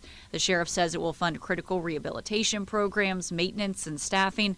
And it is important to note this is not a new tax, just renewing one that is already in place. Then a reminder, you've got a couple more days to get your real ID before that national deadline on May 7th. If you still need to get one, head to the OMV. And here's what you'll need to bring: a passport or birth certificate with your legal name, date of birth, and lawful status on it, your social security number, and 2 proofs of address. That could be a bank statement, utility bill, or a pay stub. You can still get a real ID after May 7th, which is this Wednesday, but you will need one, a passport or a military ID to board a flight after the deadline. And that's a look at today's headlines. I'm Morgan Lentis with WDSU News. Have a great day. NOLA Public Schools is excited for the rest of this 24-25 school year journey with our families, watching our students dive into learning, growth, and success. As the school year continues, our dedicated educators are focused on keeping every student engaged and motivated. Let's keep embracing new challenges, celebrating achievements, and supporting each other to make the rest of this year even more impactful. Stay connected with your school and NOLA PS through our social media channels for updates and resources. We're here to help our scholars attend today, achieve tomorrow. The National World War II Museum. Located in the Warehouse District of New Orleans, the National World War II Museum tells the story of America's experience in the war that changed the world, why it was fought, how it was won, and what it means today. Visit them online at www.nationalww2museum.org for time, tickets, and safety information. This is Jackie Jones with Class Act Entertainment. Join us on May 11th at the Honor Thy Mother Theater Brunch in partnership with WBOK at the Jean Lafitte Auditorium. Experience the red carpet with live interviews and photo ops, along with a chance to win a trip to Las Vegas. Highlighting the afternoon is the original stage play, Mama. The finale, live concert with Piano Man G. Get your tickets at 504-491-1179. The New Orleans Jazz and Heritage Foundation is the nonprofit organization that owns the New Orleans Jazz and Heritage Festival presented by Shell. With the funds generated from Jazz Fest, the foundation invests in Louisiana companies through economic development, cultural enrichment, and free educational programs. To learn more about what the New Orleans Jazz and Heritage Foundation does, please visit www.jazzandheritage.org. Making a difference in the community. WBOK 1230 AM. Good morning, Wake Up. The Good Morning Show. Good morning. On WBOK.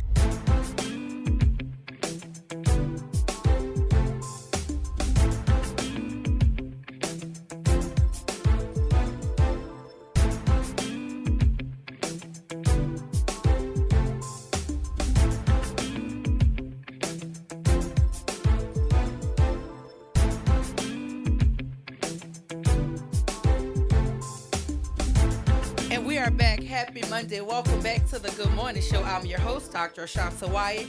Shout out to my super producer, Nyra Sanders, and my co-pilot, D. Will Sutton. Hey, Will. Good morning, good morning, good morning, New Orleans. Listen, as promised, we've been talking about the sanitation contract, and we've been asking. Everybody's talking about it. We've been asking all those intricately involved, to come have a seat at WBOK and let's talk about it. Because you do know we were accused of ducking the conversation. Oh, really? They said the Good Morning Show, they found it odd that we were not talking about the sanitation. And I was like, that's not true, because remember we talked about the sanitation contract on the Good Morning Show. So here we are again with the Troy here. How you doing, Troy? I'm good, Doc. And Will, you look good, man. I'm working at it.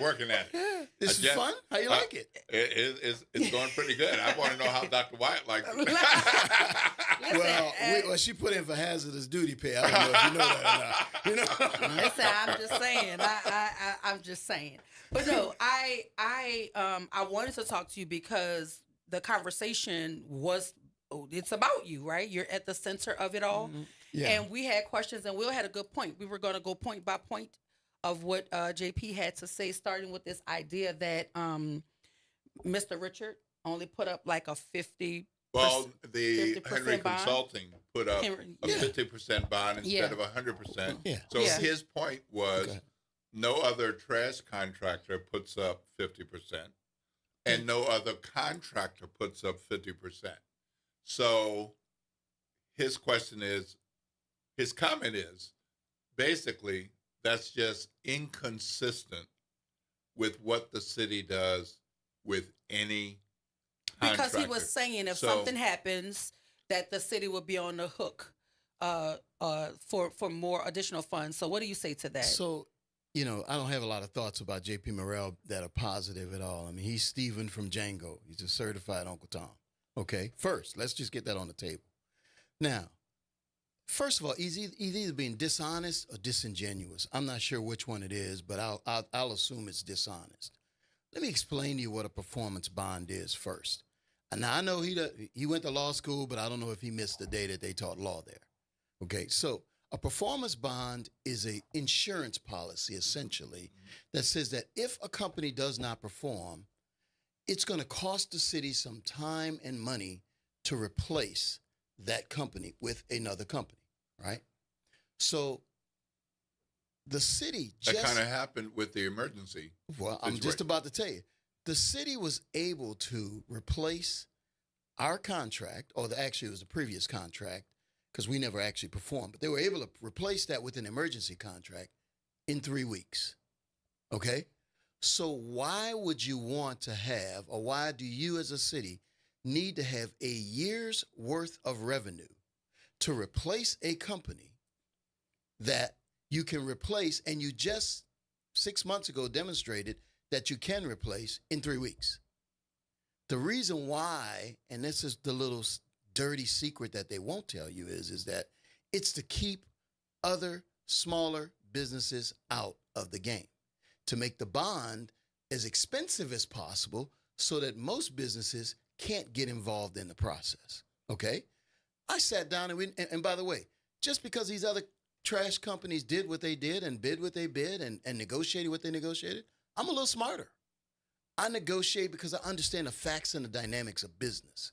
So I sat down with the city and said, it is unnecessary to have that size of a performance bond when you can clearly replace me in 3 weeks. They said, you know, that makes a lot of sense. That is pro-business. That is the type of city that we would like to be, is more business, more inclusive, more economically driven. So they said, you know what, you're right. What's the legal limitations for us? It's 50%. So hence, we negotiated 50%. Just because these other companies, if they jump off a bridge, I'm supposed to jump with them? No. We know what we're doing. And we understand the dynamics and the underpinnings of all of the business terms that he wants to run around as there's some scandal.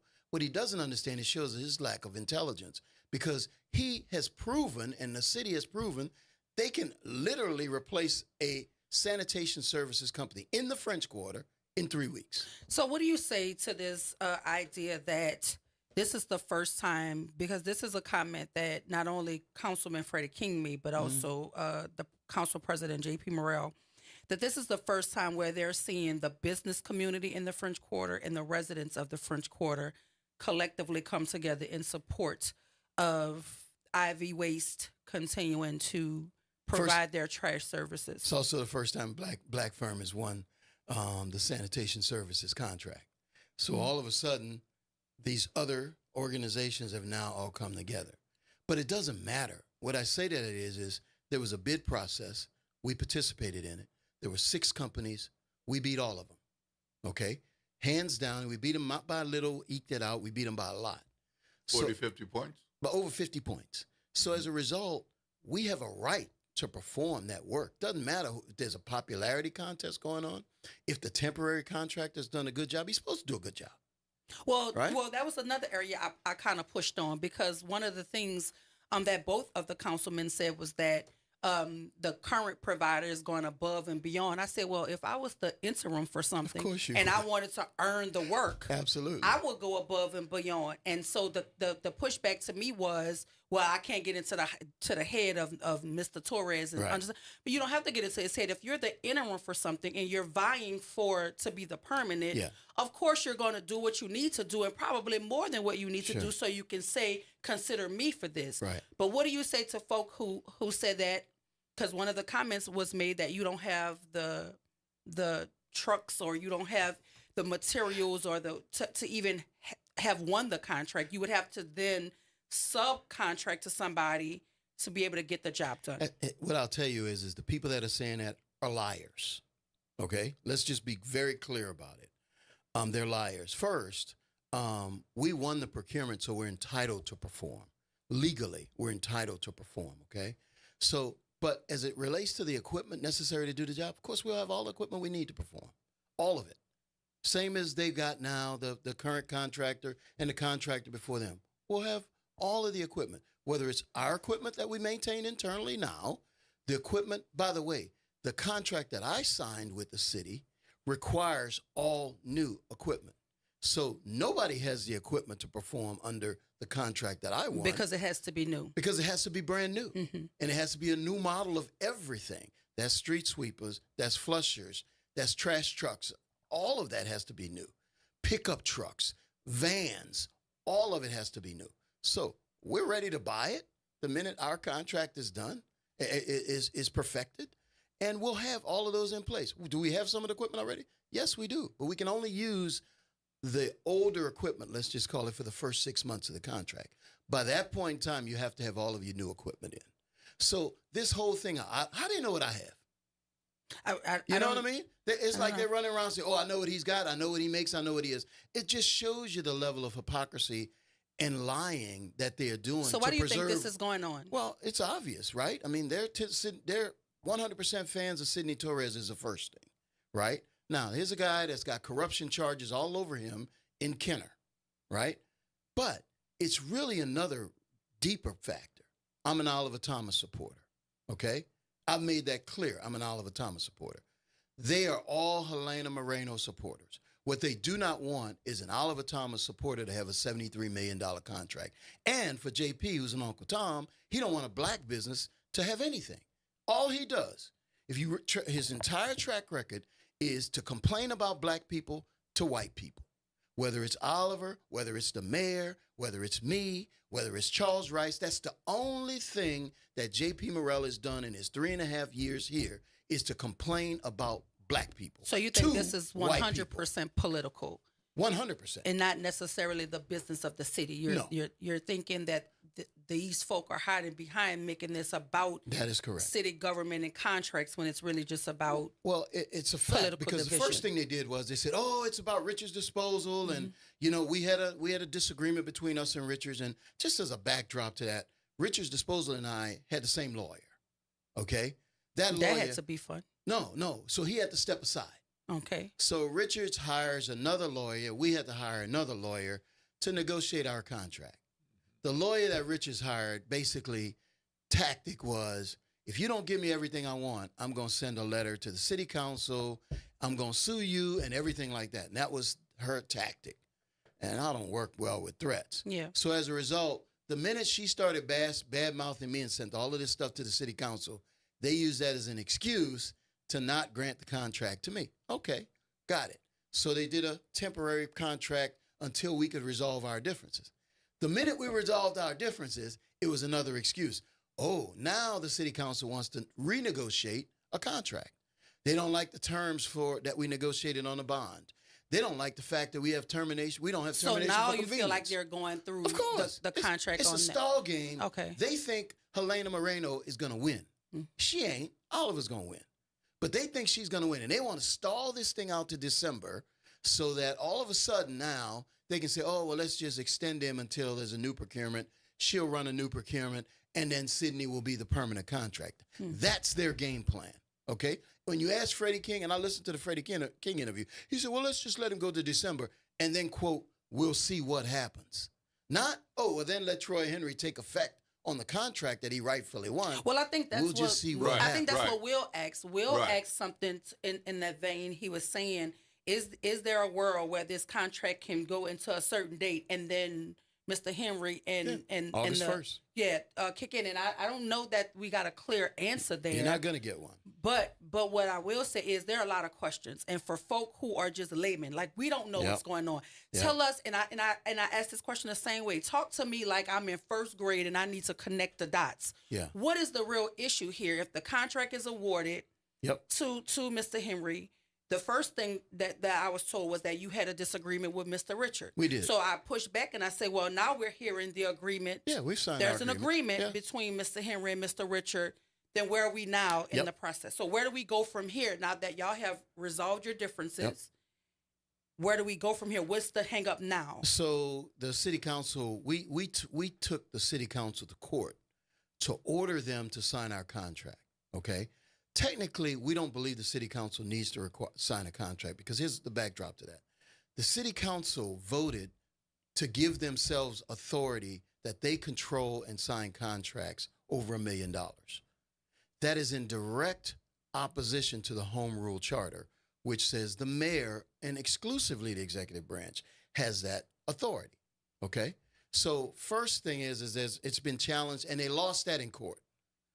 The court ordered them to sign my contract.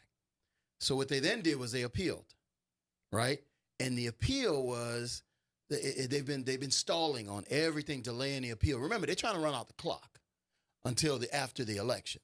So they've been appealing and all of that stuff, right? So now, all of a sudden, the mayor, and I had a meeting with the mayor, and I talked to her, and I said, look, there is no emergency anymore. There is no quote-unquote crisis with Super Bowl and Mardi Gras. Look, we're ready to start our contract. Richards and I are ready to start. She said, you're right. You won. It's your turn now. It's time for you to get started and go. So she terminated the contract with Torres at the end of July. We'll start August 1st performing in the French Quarter. So that's where we are now. That's where we are now. Now, they have appealed to the courts to say, please don't let them start. Please don't let them start because of all of these contractual irregularities. Now, remember, the city council gave themselves this authority to ministerially, as just a courtesy copy review of every contract over $1 million, to now they believe they had the authority to overrule the executive branch in a selection process. So what do you say to the comments about keeping the same standard of service? At or above what's currently happening. Everybody's making a big deal about that. It's in the contract. It's a requirement. Everybody thinks, the lemon scent is going to go. It's a requirement of the contract. Of course we have to do that. The pressure washing, the street flushing. The contract says you have to use lemon scent? It does. Yes. See, we didn't know that. Yes, they don't tell you that. They're not going to tell you that because they're being deceptive and dishonest. When did the lemon scent get introduced in the contract? It was in the proposal. It was in the proposal. That was in the RFP? In the RFP, yes. Okay. Well, we have a caller online. Good morning, Reverend Calhoun. Welcome to the Good Morning Show. You're on with Troy Henry. Good morning to all. I'm interested in trying to understand, because if we keep making everything an emergency, does that give an opportunity for the state to come in and declare emergency, that they got to now try to deal with the issues that's here in New Orleans? So I'm just watching how Jeff Landry is jumping in and saying, they can't get it straight, so we got to go down there and get it straight. So I'm just asking, is there some that has already started, way that the governor and the state will come in to try to rectify all the issues of in other words, I know he's trying to get rid of the Home Rule Charter, in which we govern ourselves by. Yep. So I'd just like to see where we are in terms of having the state now have a voice in the cleaning up of New Orleans. So that process has already started. Thank you, Rev. Thank you, we Rev. appreciate and it was you. good seeing you Saturday, too. That has already started. I don't know if you guys saw last week, J.P. Morrell went to the State House. On Jimmy Harris's bill. With Jimmy Harris's bill. Jimmy Harris's bill says if there is still a dispute going on between the mayor's office, the executive branch, and the authority of the city council, then now they've said the French Quarter Management District or board now has the authority to enter into an emergency contract. All that is a backdoor approach to say, if we can keep stringing this thing along, can I get the French Quarter Management District to continue to hire the guy that's there now? Well, before I even knew what was going on, what did I say, Will? Absolutely not. I said that don't sound right to me. It don't smell right to me. And I didn't even know what it was about. But what I can tell you, I said too, is if they allow something like this to happen, I want the people in the East to pay attention. Yep. Because there's no bigger voting bloc than New Orleans East. And if those folk will come together and manage themselves, and certainly you should have the opportunity to do so as well. Absolutely. But my other question to you, which is what I asked, well, it came up in conversation with them. Mm-hmm. You are being accused by the opposition of kind of trying to put Mr. Richards aside to hire a non-black company to subcontract to. Was that a part of the original hiccup that you had? So when Richards and I did not reach an agreement, right? My bid originally was 100% DBE bid. Okay, we're DBEs. Richards was DBE. Once it got time for us to enter into a prime sub arrangement, we couldn't reach an agreement. So my alternative was there was a scope of work. We do about 80%, 85% of the work scope of the job. And Richards was going to do the remainder of it. Actually, I think he was going to do 22%. So that we were 78, 22. However, when we couldn't reach an agreement, I had a choice. I mean, either I was going to walk away from the contract or I was going to replace Richards.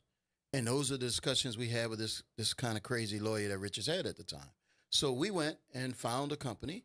It was actually the company that was doing the work prior to Torres stepping in. And we reached an agreement with them to do that work for us. So there's a process then that we have to go through with the city to say, you've replaced one subcontractor with another. We did that process with the city. Clean Force is the name of the company. They were approved by the city as a provider of those services.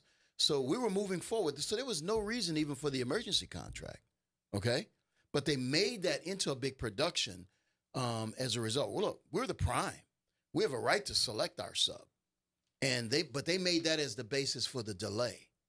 And that delay then caused the emergency contract to occur. Can you stay with us through the break? Of course. Because I feel like this is still a conversation that needs to be fleshed out some more. And I mean, I have questions, and the people want to know the answers to them. We're going to get into it, that and a whole lot more. Y'all stay with us. We're in conversation with Troy Henry, talking about the sanitation contract between yourself, the city council, Mr. Richard, all of the key parties. And we're going to try to get the answers that you so desperately want the answers to right here, WBOK 1230 AM, what New Orleans is talking about. All day long. All day long.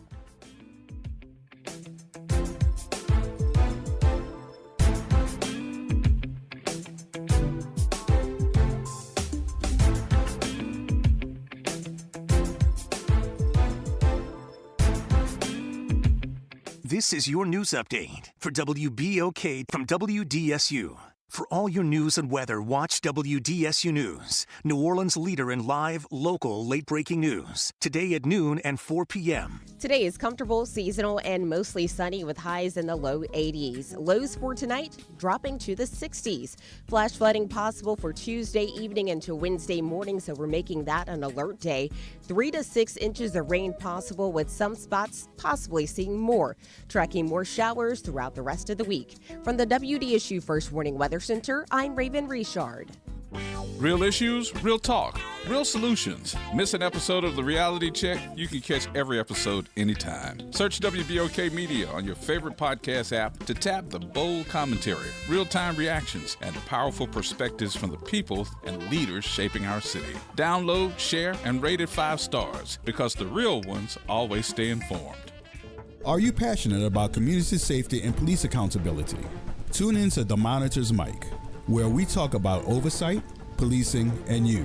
Hosted by the Office of Independent Police Monitor, we're here to shine a light on policing issues that matter, from real-time policing updates to in-depth interviews. Get the facts and stay informed. We're breaking down complex issues, highlighting community voices, and holding people behind the badge accountable. Join us for an informative hour every Friday at noon on WBOK. Your city, your police, your show. The Monitor's Mic.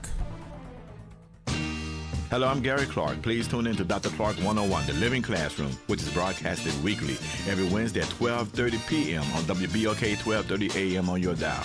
And as always, it's been a pleasure. This summer, let your child's creativity shine at Camp Art, New Orleans' most vibrant, arts-driven camp experience for kids ages 4 to 12. Hosted by Beyond the Stage, Camp Art blends visual art, theater, music, dance, and creative writing with New Orleans history and culture. Plus, field trips, guest artists, and camper showcases. With full-day programming before and after care and sessions starting June 9th, it's the perfect fit for working parents. Fun, enriching, unforgettable. Register now at beyondthestagellc.com/campart and follow us on social media at Beyond the Stage LLC. The doctor's office that accidentally mixed up your files has your social security number.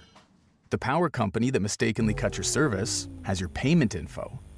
And the hotel that lost your reservation has your passport number. You need LifeLock because your personal info is in endless places that can expose you to identity thieves. LifeLock monitors hundreds of millions of data points every second. If your identity is stolen, we'll fix it, guaranteed or your money back. Save up to 40% with promo code NEWS at LifeLock.com. Terms apply. Hey everybody, it's Kimber White Dupree. And it's Graylin Bryant Banks from the front porch. We're coming up next. Good morning, Wake Up. The Good Morning Show. Good morning. On WBOK.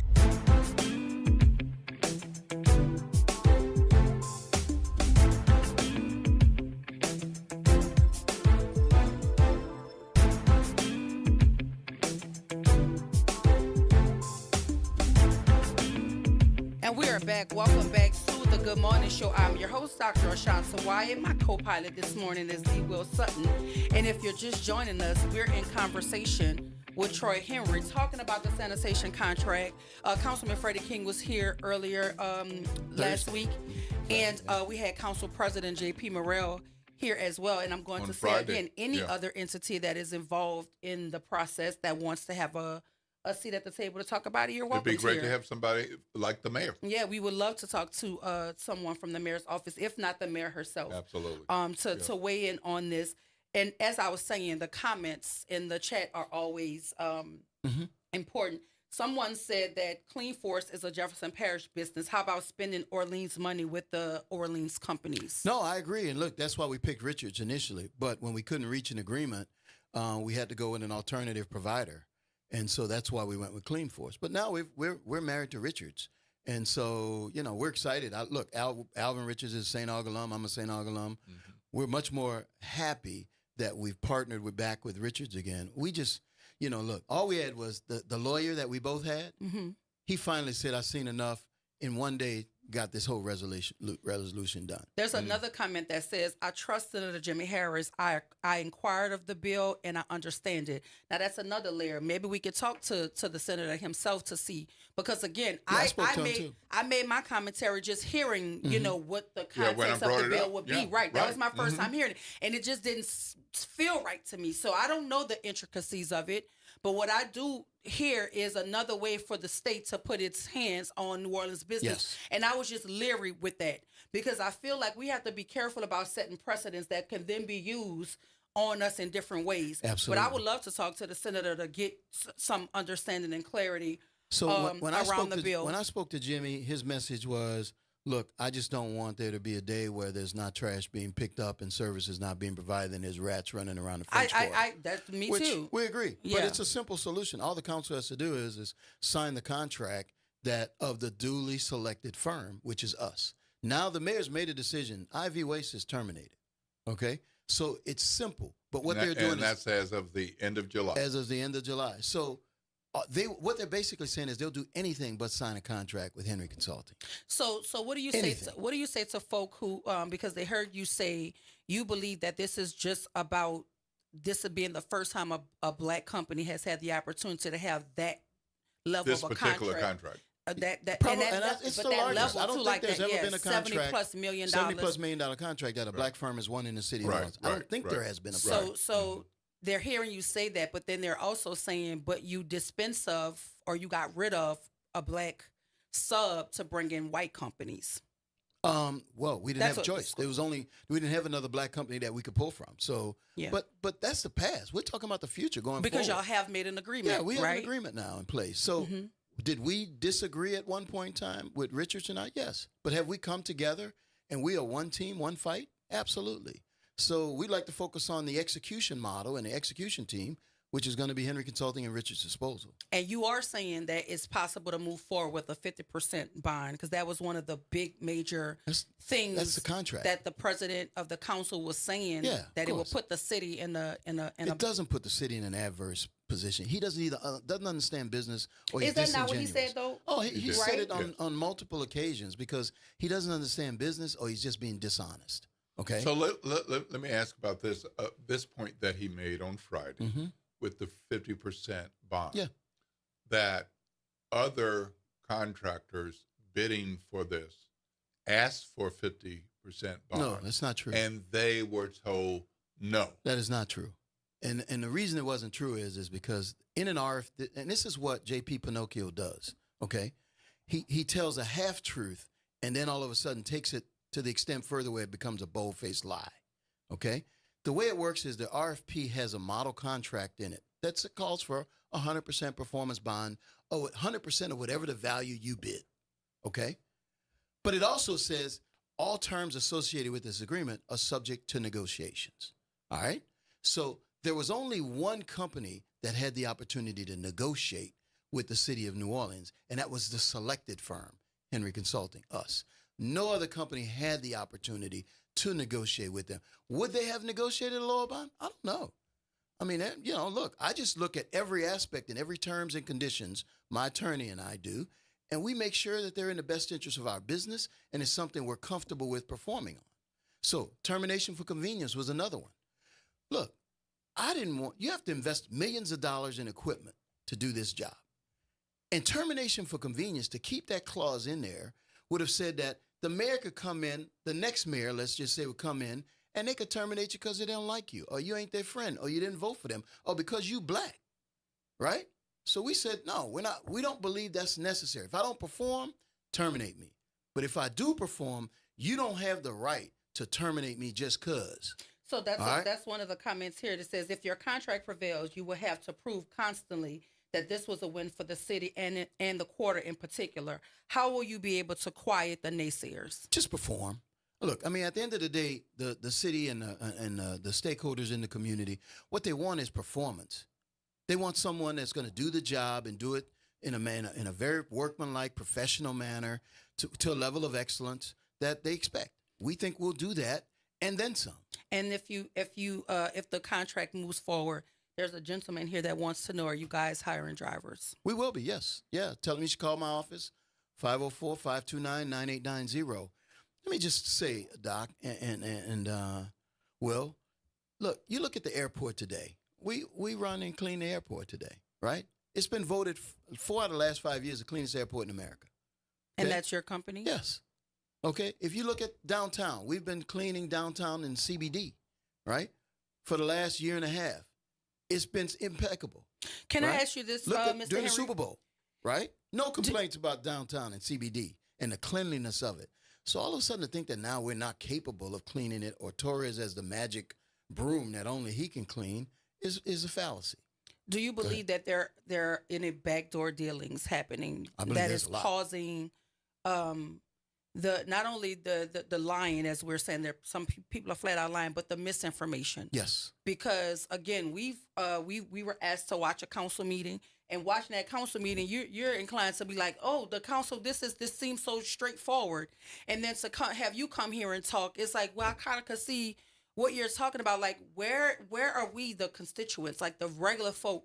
Yeah. What are we made out to believe when we have council folk saying varying things? We have the mayor's office, saying you have where is the truth in all of this? Like, what is the bottom line? You are awarded a contract, and you're fighting to be able to effectuate the contract. Correct. And you're saying now that will happen in August. August 1st. Is when we'll begin work. So let me ask you this. If July comes and goes, and y'all, meaning you and the council and the mayor, have still not been able to come to an agreement, where does that put the contract? We'll perform. We'll start performing. So you'll start no matter what. Does that mean there could be 2 companies cleaning the Only French one's Quarter? going to get paid. Okay, remember, that's the remember the question. other contract has been terminated, right? IV's contract at the end of July will be terminated. So August 1st, there's only one company that's going to be paid to clean the. Now, if he wants to volunteer and continue to clean the French Quarter, I don't think while we're anybody doing is volunteer. God bless him. So my question. So I guess that brings in Senator Harris's bill then, because this is a real question I'm having. If July comes and there's still contention there's still no finality to it, does IV Waste continue? Is he just going to stop because the contract has been expired and you are just going to start, even though there's who's going to pay him? Yeah, that's the question. Well, they can't. their contract has been terminated. Okay. If they go through on some other contractual basis, somebody outside of the city is going to because pay the payment is coming from the city. That is correct. Via the mayor or the council. Who's responsible There for ain't paying but one you? CFO, and that CFO reports And it's coming to from the city. Mayor Cantrell. That's So, correct. So another thing that the city council president raised on Friday is that this would be the only company getting prepayment for work that That's another hasn't lie. been done. That's another lie. All right, can you address that? Absolutely. Look, one of the things that I look for provisions, and I believe the city needs to be more business friendly, first of all. So one of the things that I know under certain mayors, right, especially under the Landrieu administration, we had government work, and you always had to chase them for your payment, okay? And it was a way of them really just giving you a hard time because of my political, obviously I ran against Mitch Landrieu. So I said, listen, why am I going to finance the city and take on what amounts to payment risk? So part of the negotiations that we had was saying, listen, I want to get paid for my performance, period. But I don't want to be dragged out months and months to get paid, waiting. Because if, for example, let's say Helena Moreno was to be they could string me out as long as they wanted to and essentially starve my business. So what we agreed to and properly negotiated with the city, what we agreed to is that I would get paid at the end of the month that we perform. Just like you do on your paychecks right now. When you get paid right at the end of your month that you perform. Well, he clearly said... No, hold up. Let me tell you what he's saying. We put in our invoice on the first of the month so that we can be paid at the end of the month, okay? So he's calling that prepayment. And it's not. It says that if I put in my invoice on the 1st of August, I'll get paid on the 1st of September for the work that was done in August. The month before. But see, that's the misinformation that they're trying to represent to people, that's a prepayment. No, it's not a prepayment. It's a work for services performed. So you would not receive money until the work is done. That is correct. Because it's 30 days. The purchasing process in brass is a 30-day process. So if I submit my invoice on the 1st, I don't want to have to get paid 60 days later. I want to get paid at the end of the month. Well, listen, that was what was negotiated. I still feel like there's so much more to there is. To flesh out. And again, I welcome Mayor LaToya Cantrell or anyone from her office to come and have a seat here to help us to continue to flesh this out. We've gotten your side of things. We heard from Council President J.P. Morrell and Councilman Freddie King. And now we have the Jimmy Harris bill. Yeah, and now we have the Jimmy Harris bill that I also want to talk to the senator about because maybe he could help me better understand it. Because just on the face of it, I was Right. It was an adverse reaction for me. But I'm not above clarity, so I want to be able to understand it better. But I thank you for joining us this morning. Well, we have you to guys. go, but y'all can stay tuned up next for the Front Porch with Grilling and Kemba. But as far as the Good Morning Show and Dr. White, we're going to see y'all tomorrow. This is WBOK 1230 AM, what New Orleans is talking about. All day long. All day long.